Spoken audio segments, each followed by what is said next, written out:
go running around the streets of Seattle. But I wasn't going to ask. After this fiasco, I had a feeling that my dragon-shifting husband wouldn't be in any mood to discuss turkey napping. Thanks to sheer dumb luck, the bird had managed to escape from the kitchen. He'd left behind a trail of walking wounded, though, including me. That beak was nasty sharp, and I had the scratch to prove it. But at least I didn't have a hole in my hand like Roz did. Yeah, in the Great Dinner War, the bird deserved his freedom. He'd earned it.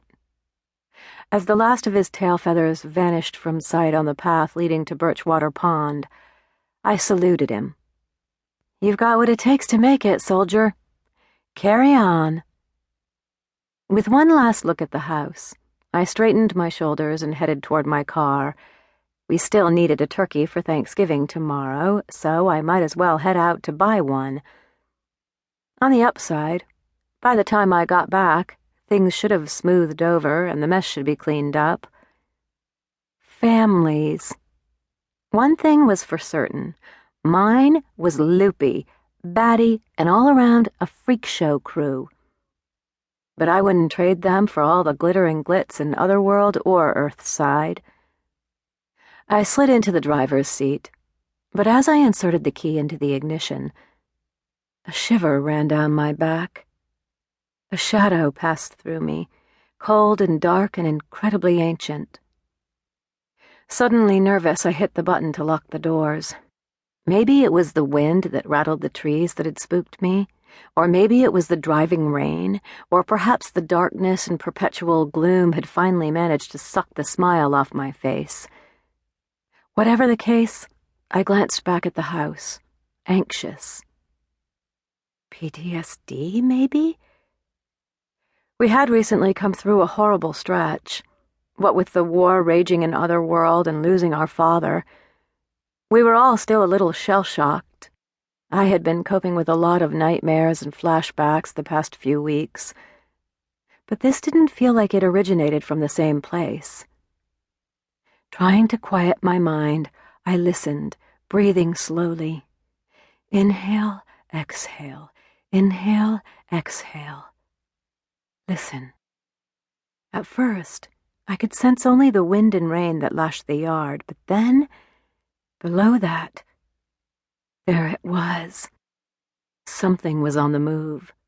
Something big. I searched my feelings, examining the sensation. Was it fear?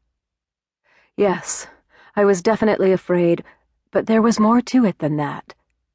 Anticipation? Anxiety? A tingling at the base of my neck told me that deep magic was afoot and would soon be knocking on my door. Magic rode the currents, on the wings of a flock of birds. They were there in the astral, black as coal and shrieking warnings from an ancient wood filled with extraordinary beasts. The rolling mists of time poured past as the ravens cried, their song echoing with magic. Dark magic.